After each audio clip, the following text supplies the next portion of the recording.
right.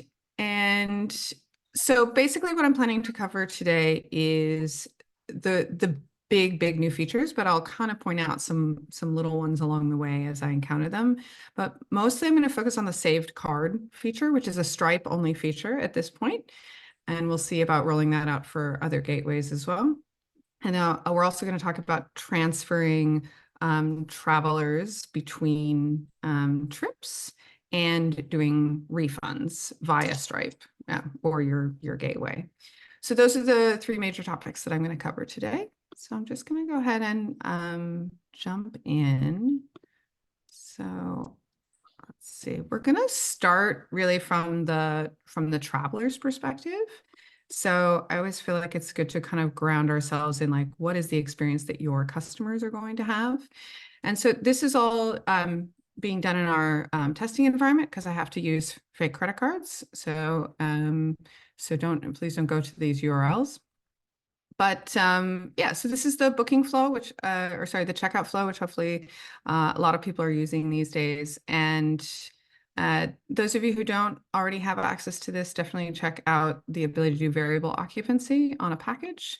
So this is a triple room package, which is configured to allow people to book it in any of the occupancies. And then based on that, group payment options will show up. So they can do pay separately or pay together. So the default is pay together, which is the standard on the platform if you don't have the variable occupancy feature turned on. But what I'm here to show you today is the fact that after you fill out all the information as a traveler, it's going to pop up and prompt, and now there's this new box can appear. Now in this account, I have enabled this option. And so for those of you on this call, if you haven't already enabled this option, this does not appear for your travelers until you do. And we'll show you that shortly. So this option will now appear for me as a traveler, and I can choose. Now it will only appear if I choose card. So just keeping that in mind that we can't save other payment methods. So if you do have other payment methods enabled for Stripe, the saved card feature only works for credit cards. It doesn't save other payment methods. And so I'm just going to put in fake card. This will not work for you in the real environment, so not to worry. I'm not teaching.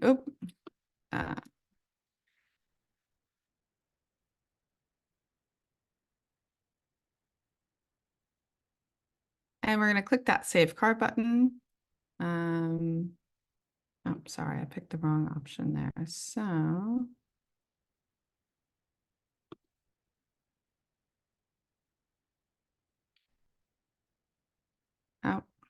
I've misconfigured my trip. Just give me 1 second to jump back and fix that. This is what happens when you prepare really quickly right before. I changed this. This is also a good little demonstration of, little things to check on before you go live. There we go. That's what I needed to change. And this last one. Okay, perfect. So what I wanted to do there is just make sure that the installments are, basically I wanted to have 3 installments on this trip because what I want to demonstrate is how you make the deposit and save, and then how you use your save card for the second installment, and then you can use it again for the final balance. So we're just gonna fill out the form again and click pay now.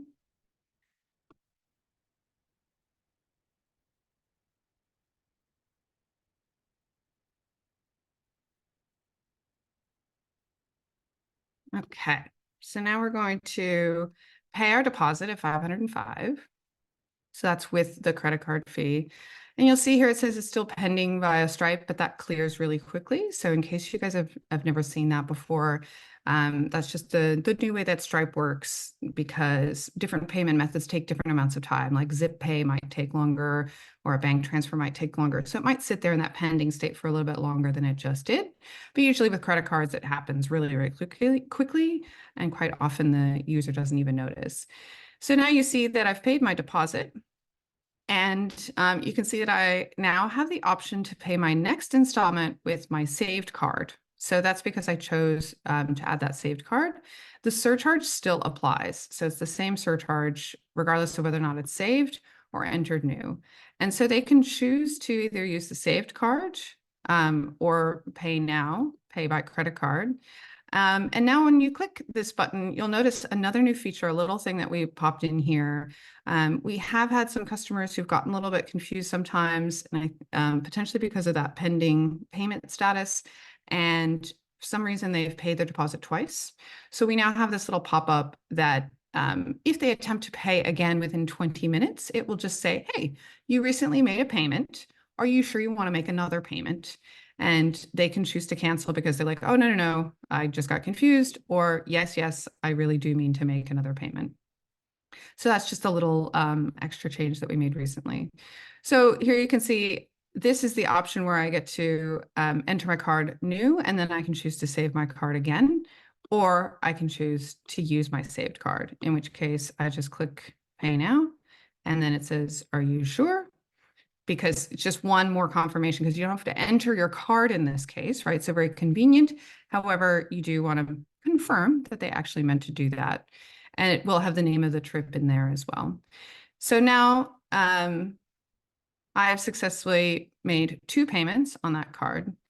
So I'm going to pause here and just see if there are any questions on kind of that user flow for the saved card. Just a quick one around like credit card safety. Is there like with it saving, is it saving in the YouLi system, or is it saving within the Stripe system? That's a great question. It's saving within the Stripe system, which is why that pop-up shows in. So you'll notice that it pops up inside here, not on the YouLi platform. So this is, and that's just a general kind of thing to kind of keep in mind. If it's like in this area, it tends to be managed by Stripe.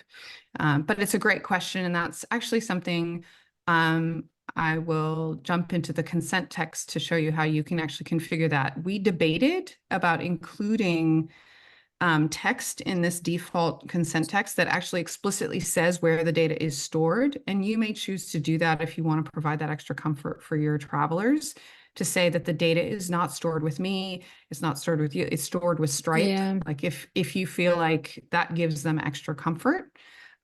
We did some testing and we found that it sort of on average, it sort of added more confusion than it added clarity, but that's why we allow you to edit the consent text. So I'm just going to pop into, it's under accounts. So under account and then payments. And then you just scroll down here and you check the box to enable people to save their card. You can configure the little prompt there to say save card, and our default is save card details for future use. You could change that to say save card details securely to Stripe, for example. Yep. Right? So if you felt like it was really important to emphasize this, you can choose, sorry. It's just with a lot of, third party, people, things that have been happening, well, not just recently, but with, details getting taken. If you say, look, I'm not storing them. That's right. Yeah.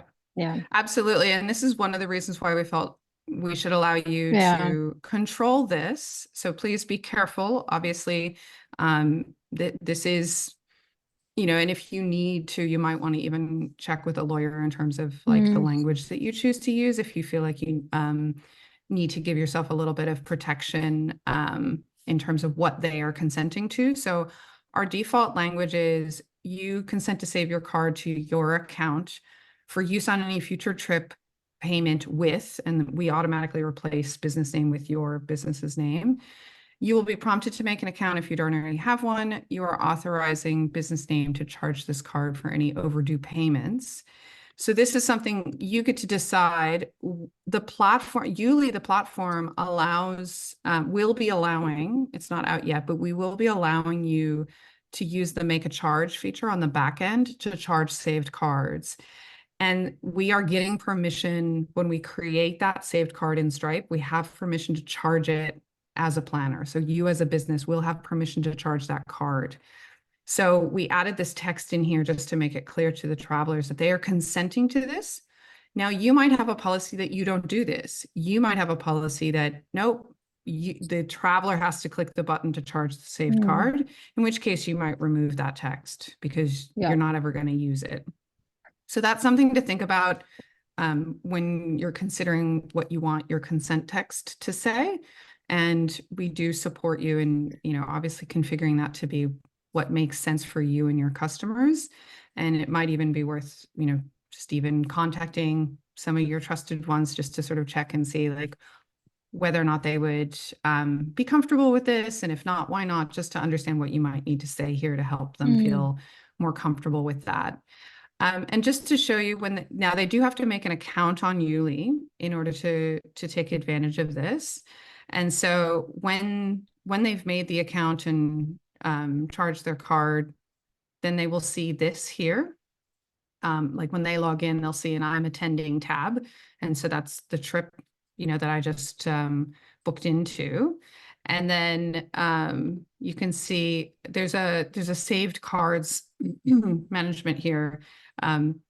So sorry, this is in a testing environment with a test card. So it's used across a lot of different accounts. So ignore that. It'll just say saved for use by your business name.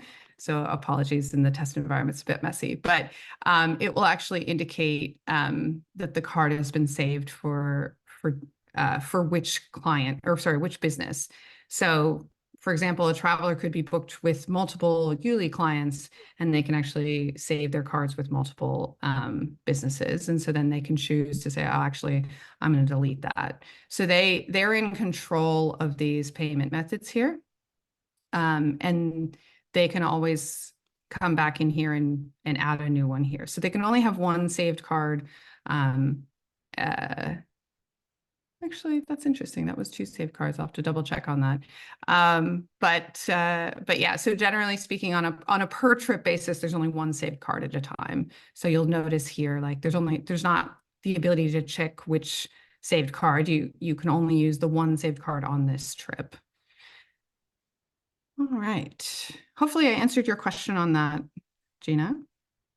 Ted, did you have any questions on any of that? Yeah, I had a question. So they're saving the card number, and since we're new to this, I don't know, is there a way to have the payments automated so you have a certain date for, say, the next payment? So that's where we're headed towards. So saved card is phase 1 of our plan to roll out auto charging. However, as you can see by the conversation we're having with Gina, there's a certain like, oh, is it safe? Is it secure? There's all that kind of concern around something like this. And so we decided it was actually much better to roll out the softer version of this, which is it gives the traveler control. They get to choose to save cards. They get to decide whether or not to give permission, and then allowing the planners to manually charge those according to their policies. And then once we have enough feedback and we have confidence that this experience is working for people, we will then allow not only to check the box that says, I want to, oops, wrong one. Let's do this one. I want to save the card, but it'll say save card and enroll for auto charge. Okay. And then it will actually do the auto charging. But it's we want to make sure that we have clarity from travelers about what they're actually opting into. And we thought this was a safer way to do that rather than just, rolling out an auto charge and then people don't realize what they're doing. And they suddenly get all these chargebacks because auto charges weren't expected. So we're doing this in concert, and that's why we're doing these kinds of workshops as well, because I want to get feedback from people, like how comfortable they are. We've had customers say they're absolutely not going to ever roll out auto charge for the chargeback reason, actually, because it's just too risky and they don't want to risk their reputation just because their users won't read the consent terms and they won't know why that charge came through. And you know, it's just better to take the convenience of a saved card and letting them come in and click the button to continue. Can you know how you rolled out the chip away option, and you know you got to turn that on for individuals? Yep. Could that be an option as you progress through this, is to turn on the option for auto charge per client and do it that way, right? Yeah. Because I know, like, a lot of people don't read the fine print, and if they're not prepared for an auto charge, or they don't have enough money in that account that month or whatever, and then it gets charged, it does become messy. But if they opt in and they know that they're just automatically, and they don't have to worry about it like 4 installments or whatever, it could be a way just to integrate it to start, maybe, like chip away. Well, we're thinking it would actually be like an extra option here At that point, yeah, like, and maybe even like save card, and then if you save card, it's like and enroll in auto pay. We're debating whether or not it's a 2-step process, so you sort of have to like click 2 things to enroll in auto charge, or if it's like really easy to enroll in auto charge. So we're sort of debating between how easy to make it, but of course you do have to make an account. And actually that's one thing that we're also just sort of double checking, you know, with this rollout of the saved card feature, is to make sure that your travelers are clear on, like, they're making an account on YouLi to save a card on your trip. And we're in the past, we've never required that. Now we have lots of travelers who do make accounts already today, just for the convenience of being able to, you know, log in and see their trips. And that's something that they like to be able to do instead of having to go through their emails to find the links. I just like having an account. I still, even though it's, you know, this, I send, once everyone's registered or paid, I send an email with their magic link, and I still get some confusion. They don't realize there's a personal trip page for them that they are able to log into, you know, and I did myself as a test on one of the latest ones, so I could download the app just to see what they're all seeing. And I'm like, it's super easy. And then you get other people that say it's super easy, but then others just miss that they have a gateway that they can go into. Yeah. Well, and so one option that we have, and I'm not suggesting this is right for everyone, but we do have a feature called Require Login. And so this is something where if you want to create consistency, you can actually ask us to turn it on, that everyone has to log in order to access their trip pages. I don't necessarily recommend this for smaller clients, but I do just want to make sure everybody is aware that if you want to create consistency with your user experience, you can just make this an automatic thing that when and that's like after they book, they'll be taken to the login screen, and from there they will be required to make an account. If they don't do it then, when they get an email reminder and click on it, it'll prompt them to log in before they can get to their trip. Because I know when they get a prompt, sorry. Go ahead. No, it does say, you know, you can log in here, you can access your account here without logging in. You know, it's there. It's just, I've noticed just a lot of people they skim. Totally. Which is why we're a little wary of the auto charge feature. And we want to make sure that it's something that our clients understand, so that what we will do is we're rolling out this saved card. You will then get an option to enable auto charge, and you will get to decide when you enable it for your account. So Jeannie, you have to let me know if you think this is a good balance. You as a planner get to decide, yes, I'm going to allow this option to be presented to them. Then they get to choose whether or not to opt into it. And so, and then there will be, I think we're probably going to have a second level of consent. So like check to save your card and then check to auto charge. I think that's a really good idea. just then so that it's it's really clear. clear. Yeah. Hey Jen, can I ask a question? I know I work for YouLi, Of but I'm going to course. ask a question anyway. So Yeah, of course.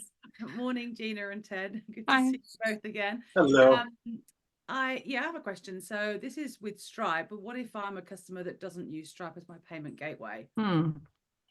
Yeah, so we are working on integrating Safecard with PayPal, and we will see about integrating with other gateways. That will depend on demand. So mostly we're focused on Stripe and PayPal at the moment. Each gateway is a little bit different about the way that they allow you to save cards, and some of them expire permissions. And so it doesn't necessarily make sense, because oftentimes the time between a charge can be months and months. And so some gateways actually expire authorization in that time. So so we're just working through each of those. So if you are on a gateway that that I haven't mentioned and you want that, just reach out and let us know so we can evaluate when we could get that worked out. But we're kind of tempted to focus on getting Stripe and PayPal sorted with saved card and then auto charge, and then working on getting more of our gateways supporting this functionality. And my second question, I'm guessing with auto charge, Ted was asking about as well, each of our customers is going to have different rules around even that statement on there that says you're authorizing business to charge this card for any overdue payments. Gina might have a policy that she doesn't chase overdue payments until it's 7 days overdue. Ted might have a policy that it's 2 days overdue. So every customer is going to have different requirements, I'm assuming, in the back end of YouLi to trigger when that overpayment is charged to that saved card. I guess that's a I think complexity, or I think what we're probably going to do is we'll follow the rules of the due date. So we'll probably my instinct on where we're going to go with this is to match the reminder behavior, but instead of sending a reminder that says you have a payment due soon, it'll say you have a payment that will be charged in 2 days, something like that. So and then if that charge fails, we will follow up after that and say we will retry your payment, you know, in X days. And so we'll probably have like a reminder that the payment is coming, and then we will charge, and we will attempt to charge and communicate we have charged or we have failed on the day that it's due. And then if that fails, we will do probably one retry attempt, is my guess. Like give it I don't know if it's going to be 7 days or how many more days it's going to be. That'll be some of the work that we need to work out. For like 7 days feels like it might be a little bit too long. So it'll probably be like 1 or 2 days after the failed payment, we'll try again. And then after that, we will basically let it fall back into the planner has to kind of chase that up themselves. Will that be configurable, that part, in terms of, I think a lot of companies do 48 hours later, they'll retry or something like that. I think that's pretty normal, or 3 days. Will that piece be configurable? So Gina could put hers is 2 days and Ted could put his is 1 day, or is it just going to be a standard? Potentially. We'll have to see. Well, actually, this is a good question for Gina and Ted. Do you feel like you want that level of control? Well, I think like what you were saying in the installment reminders, like I do that now, and for each trip, those installments obviously can be quite different depending on what the trip is. And always the balance due date one I always make, because it's the most important one as far as I'm concerned. The rest are just broken up into even amounts. I think it would be, I think that 48-hour period retry, because some people don't check their emails straight away. I know, like I just had one for a plugin I've got, and I got a because my cards expired that was registered to it. So they have sent a reminder. Obviously, it's the same sort of thing. Yeah. So, Ted, do you think you'd want to be able to control, or would you rather we just make a call that we retry 1 day after and 2 days after and then give up? Or would you want to have the ability to control at the account level what the retry schedule is on auto charge? Control, because we usually just reach out to them, because I think if there's a charge that's failed, then retrying it, usually it's not working.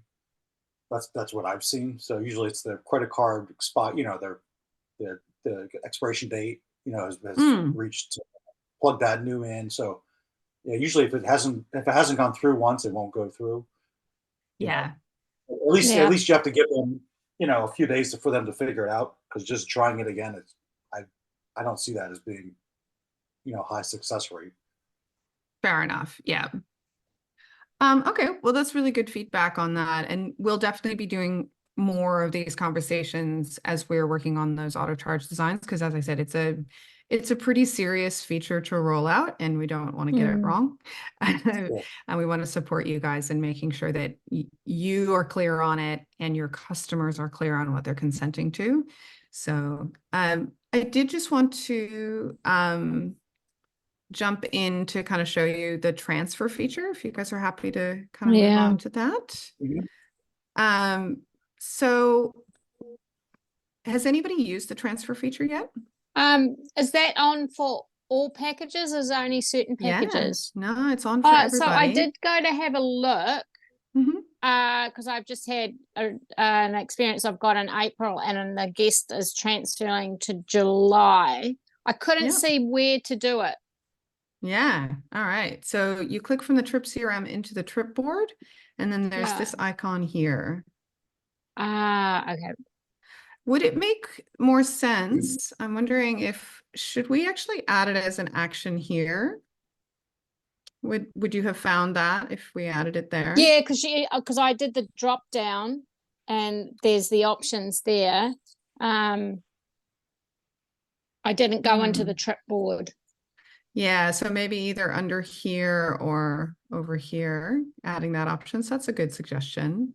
But yeah, so it's on the trip board, and you just click on the little icon there.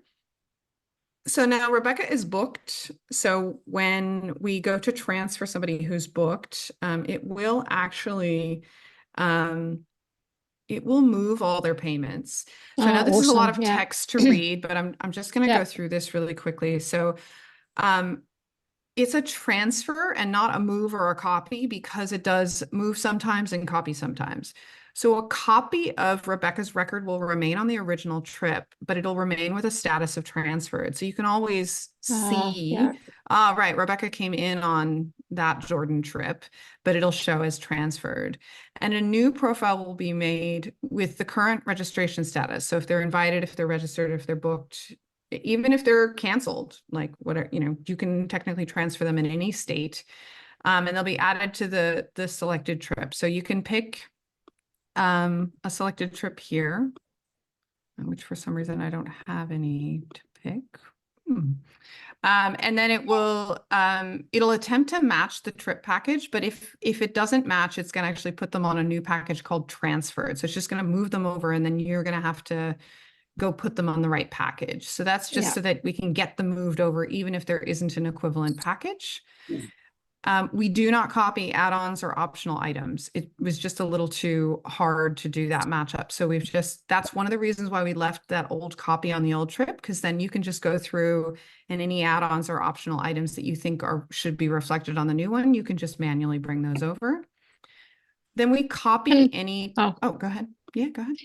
Regarding that, just while you're quickly on it. So any add-ons. So if someone's booked, but they haven't picked at the time of booking any add-ons, and they've paid their deposit, am I able to go in and manually add add-ons for them so it's reflected in the future payments? Yeah, I can. Yeah. Once you've transferred them, you go ahead and go view as them and add whatever add-ons you want, and then send them a message and say, please see your new trip, for example. Yeah, absolutely. Cool. Yeah. But then task and form responses, we will copy those as best as we can. So if the forms match, we bring them over. If they don't match, we'll talk about that in a second. And then any documents are going to get moved. So we move them from the old trip to the new trip. And then any payments, refunds, credits, coupons, etc., will all be moved. So this is the most important aspect of this, right? So you don't end up with duplicate payment records lying around. So the old record will just be transferred and all their payment data will move with them.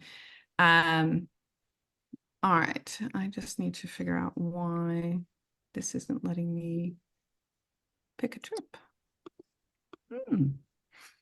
Well, it looks like this is the problem with demonstrating in a demo in a testing environment. All the things aren't always working. But I'm just going to jump into the support documentation and show you what that's going to look like. So yeah, once you do that transfer, let me just jump into this. It's going to actually create like it'll indicate as well that they have been transferred. So it's going to add a record for them so that you can know that they were transferred from one to the other. One thing I do want to call out here is that that the reference code in Stripe is always going to be from the original trip. So just in case you ever do correlate reference codes from the Stripe charges, just remember that we cannot change the Stripe description. So if Rebecca charged on the original trip with her original reference code, then you transfer her to the new trip, she gets a new reference code.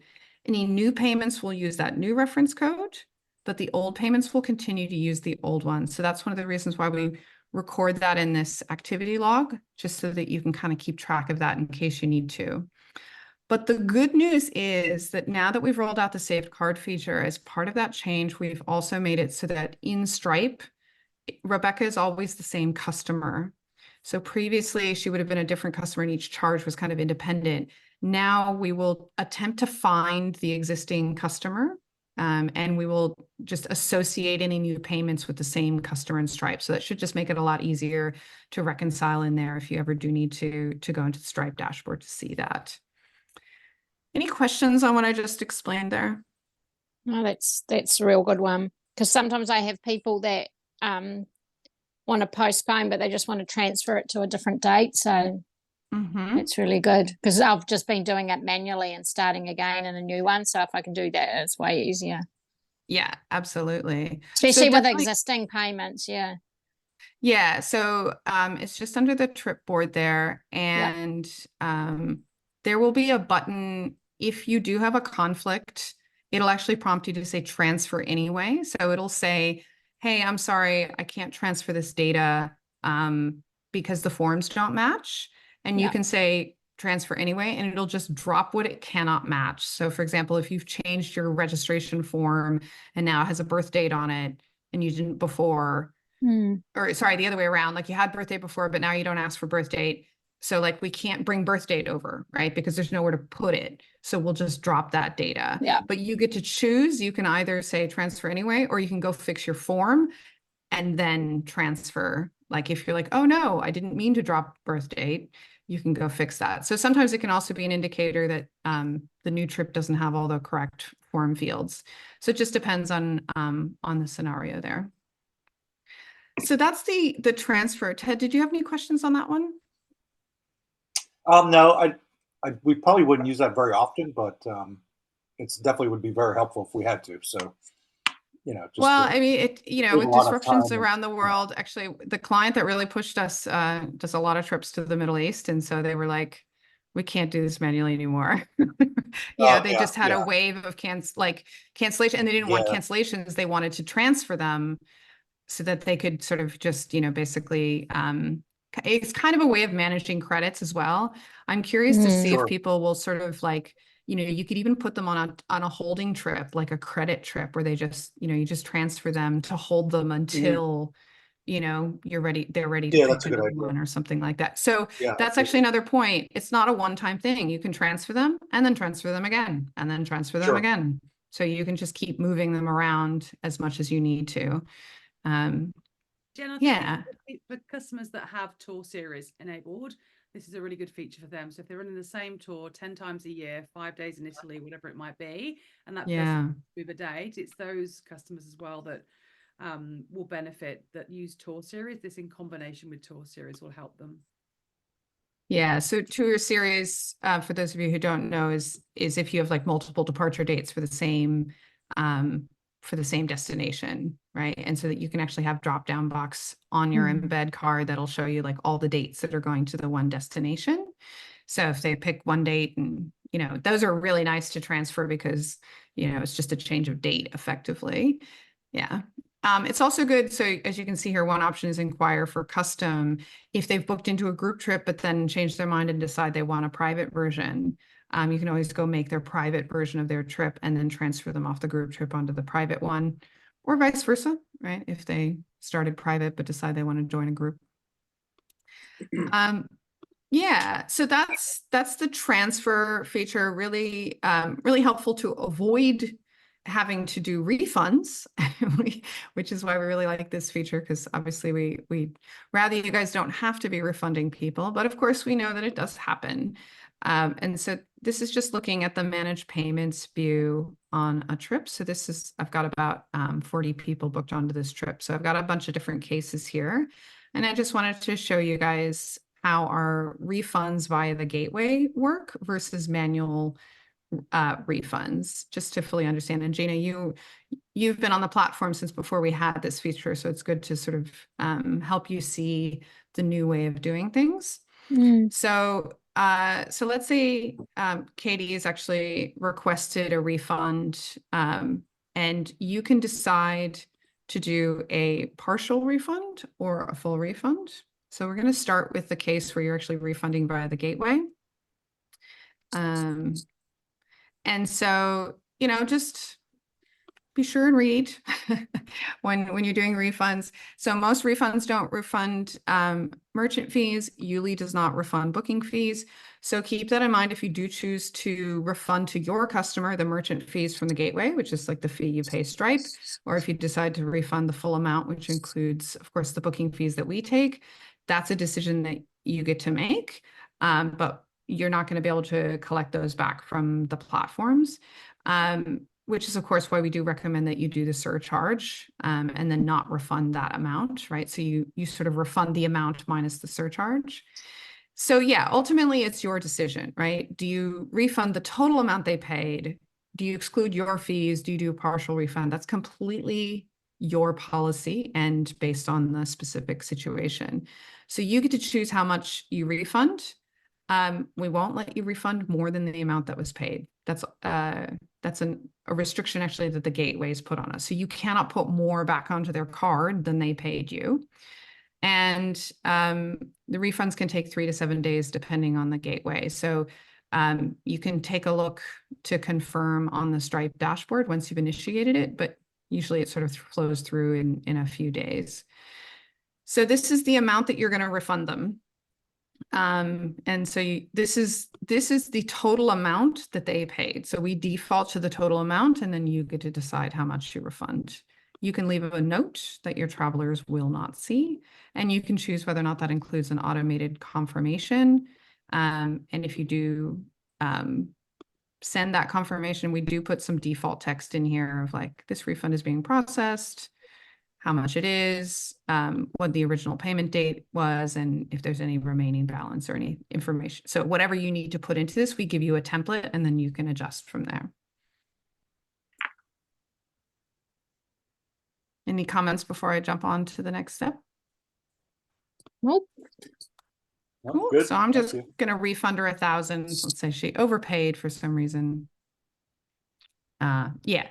Well, actually, this is really good. So, so this is telling me that I can't be refunded. It's probably because I was connected to a different gateway when I made this payment, and now I'm connected to a different gateway. So this is something you can do at your account level. You can disconnect and connect to different gateways. And so if we can't do it through the UI, it'll tell you. And you can then always go to your gateway and refund them either through Stripe, or you can send them a check, or you can do a bank transfer. You can do a refund however you need to. But then what you'll need to do is come here and record it either as fully refunded if you've done a full refund, or you come here and you record a manual refund. And then you can do a partial refund here. So then you can say, okay, well, I did a manual refund, handled refund via bank transfer, for example. And again, you can send a confirmation email or not, and then you're just going to save that. So you'll note that a manual refund is really just recording that that money was refunded, and it's not actually doing the refund. So I'm actually just going to jump on to, actually, let me pause there and see if that distinction makes sense. Yeah. Yeah, that's good. I actually had a question, but you answered the question before I can ask it. So. Perfect. You'll also note that you can only refund one payment at a time. So unfortunately, if they've done like 5 different payments and you need to do a full refund, you do have to refund each one. And again, that's the restriction of the gateway. You have to sort of refund at a payment level. So you can't sort of refund $5,000. You have to refund 324 and then 2,000, you know, and on and on. So that's just kind of the way that works. And that's been the way you would have had to do it within Stripe up until now. So what we've allowed you now to do is you don't have to go to Stripe to do that refund. You can just do it from here, and then we automatically do that recording. Now, of course, what you'll want to do is see, now she still owes $1,000. Like, well, wait a second. No, Yeah. she's canceled or something, right? So like, then what you can do is you can edit the price to indicate. So for example, if partial, you know, it was let's see, it's not fully refundable. So you refunded some of it, but not all of it. You can set her price to whatever the amount was. Did I get that right? I haven't done my numbers right there because she has more than that. But basically, whatever amount you were going to charge her, like let's say non-refundable is $500 or non-refundable is $1,000, you would set that as her price, and then you would refund everything else until that was zero, right? So so that will zero her out, and then you can set her to actually, I would tend to do it here. So let's go to her trip board, and then you can set her as canceled. So we're just going to go here. A lot of our customers actually use a package that's called canceled that has the right price preset. So then you would like have a hidden package called canceled, and it has a price of 500 or 300 or whatever it is. And then you just set them to that package. And then when you set them to canceled, it'll zero out their invoice. So now they're set to canceled. Right. So actually, this is perfect. This is, sorry, I was misunderstanding this. I've set their price to 1,000, but they paid 2,240, right? Because they paid this much and then I refunded them 1,000. So I, as the business, still owe them 1,000. Yeah.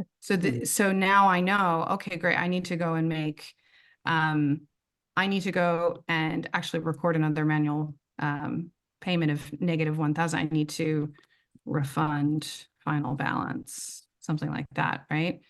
And now it's zero. So that's how I know I've cleaned them out. So you just need to set their price to be whatever they owe. If they owe zero, set it to zero, right? Because if you're like, no, I'm not going to charge them anything, they're too difficult, you set them to zero. But if there's fees or if there's cancellation charges or non-refundable stuff, then set that amount there.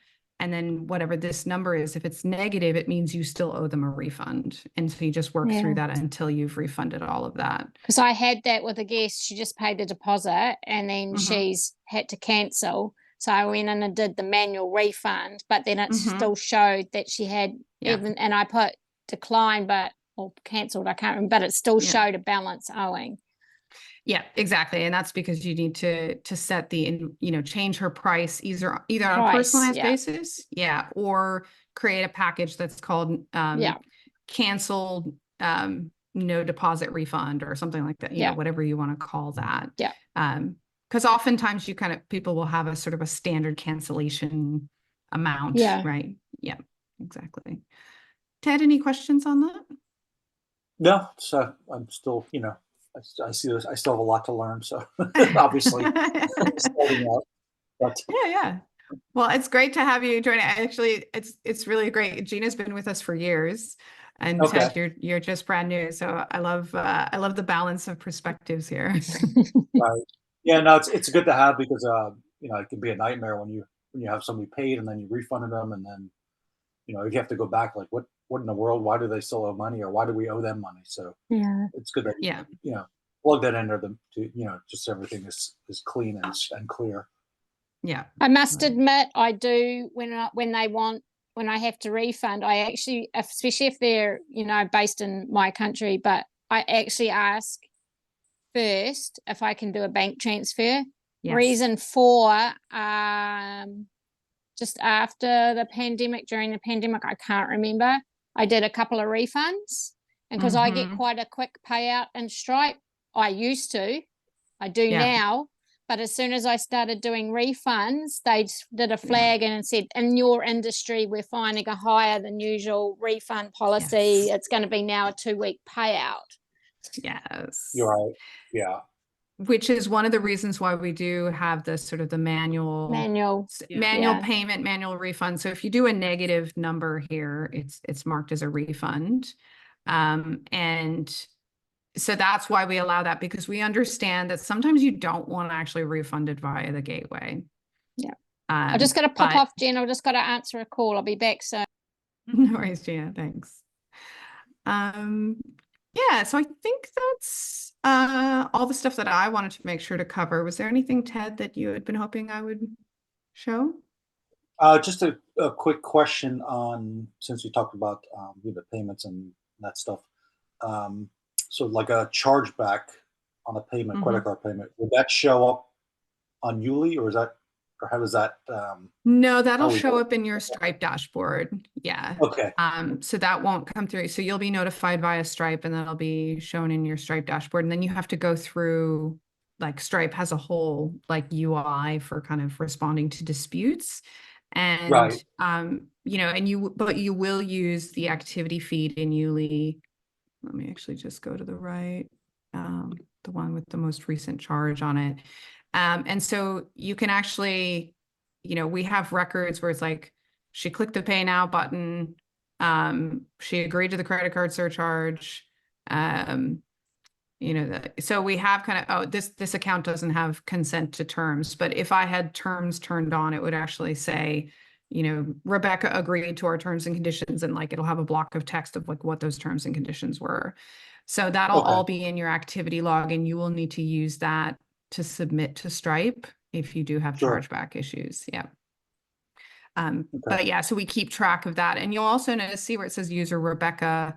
That's because Rebecca was logged in when she was making this charge to use the save card feature.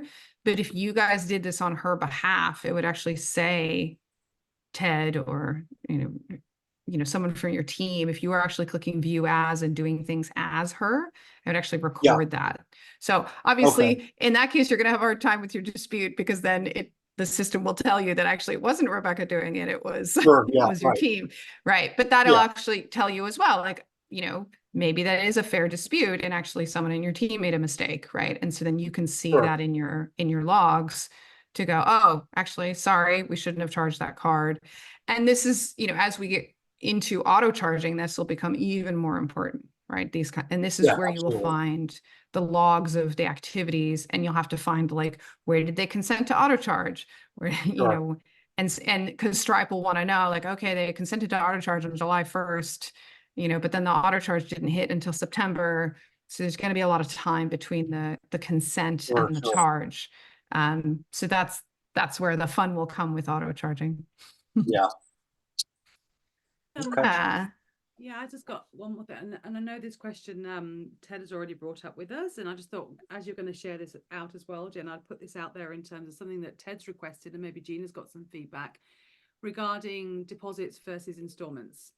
So there are some businesses out there that charge a fixed deposit amount. Let's say it's $500 deposit, and then in that case, if you're setting the deposit as a fixed amount, then all the installments become dollar fixed amounts currently in YouLi.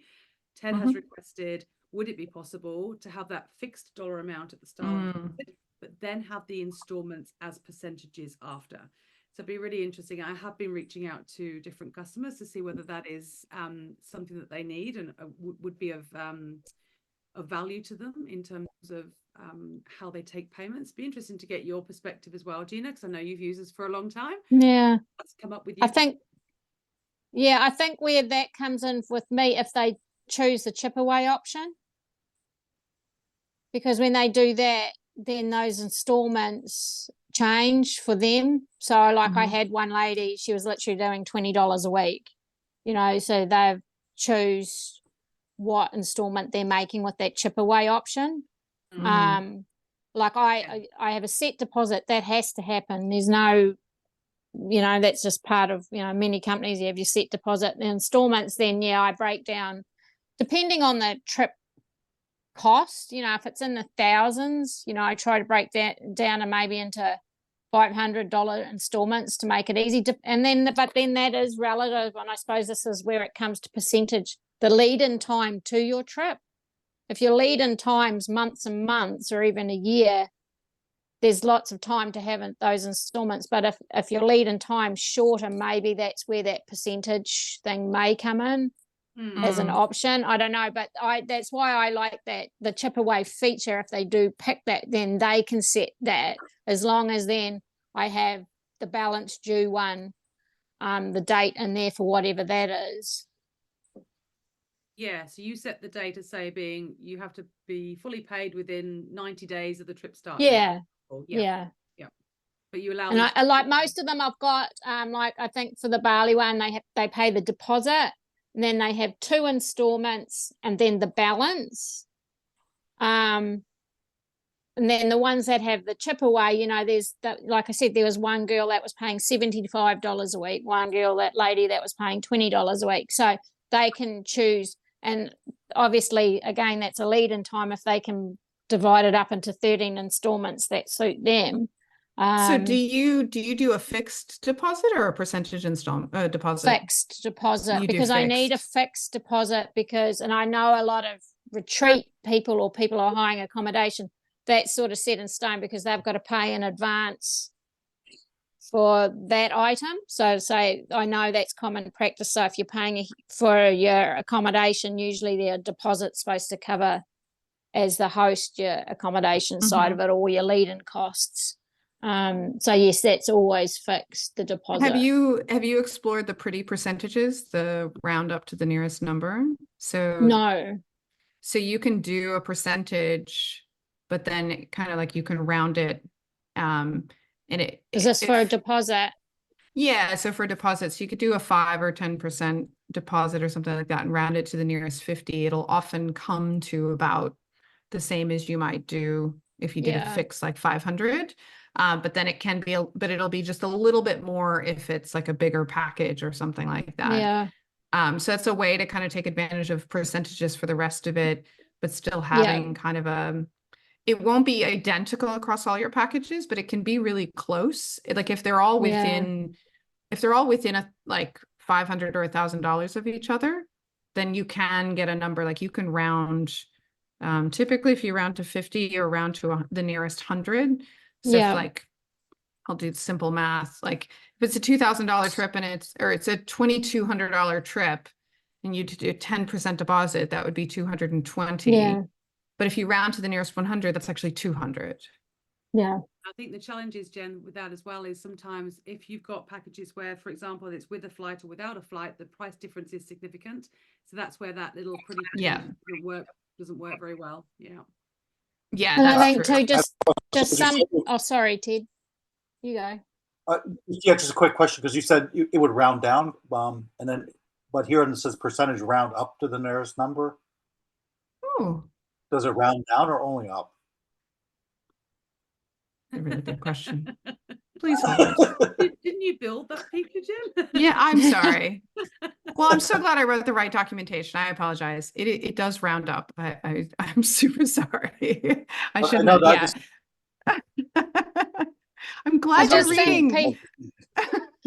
What I've noticed is just. I love it. Thank you.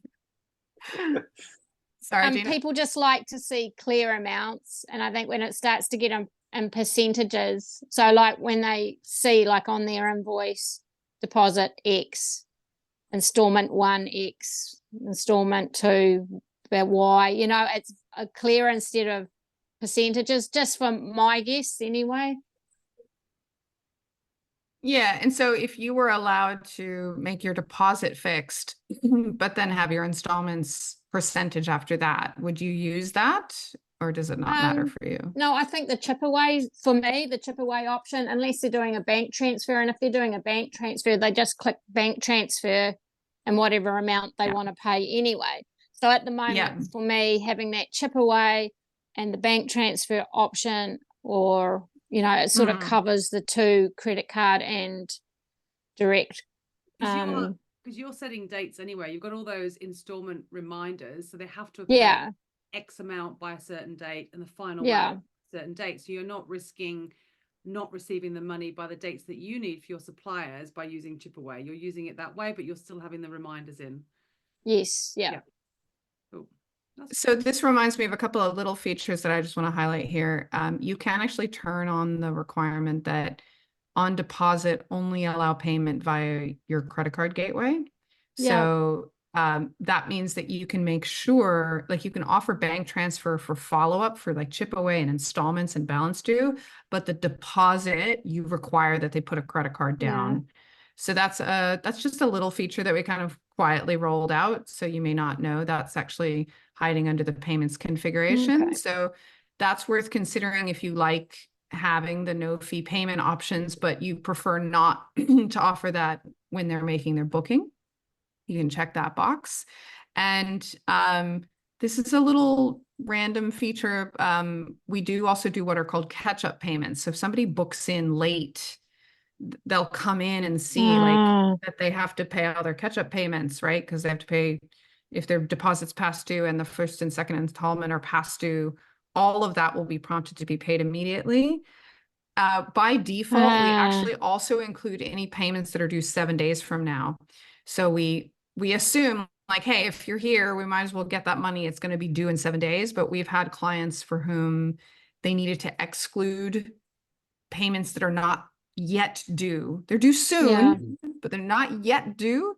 So if you do ever have people who are being particularly cautious and they're paying like week by week or something, you can exclude due soon payments from catch up. So it's just it's a little minor tweak, and it, especially good for student travelers who will literally pay week by week. And so for them, it does actually matter. So just take a look at those options that we've turned on in here. There's a number of new options here. And we also have a lot of new site settings here. And like we've made it so you can turn off the optional group names when people register together. You can block changes to tasks after they've completed the form. So if you don't want people to edit anything after it's done, and some other little options here. So definitely check out these little features that we've rolled out. But yeah, I've covered all the big stuff. I really appreciate the chance to kind of walk through everything with you guys, and looking forward to seeing, like, do you think you'll turn on saved card? Is this a feature you will roll out? I think I'll put it out in the next newsletter to see if, just to get feedback. I mean, I know I've used it, but then I must admit, in recent years, I've been a lot less likely to use it now. Just with packing. But it'd be an idea definitely to get feedback from. Yeah. So Ted, do you think you would use the saved card? Yeah, I would definitely use the, give them the option, but then also have at least have a statement there, that they agree to that and all that, just to protect us. Yeah, great. All right. Well, thanks so much, guys. Look forward to having you back on a future workshop, and you know where to find us if you have questions in between. Well, thanks, Jen. You so much. Thank Appreciate you. it. See you. Thanks. Bye. Bye. Bye.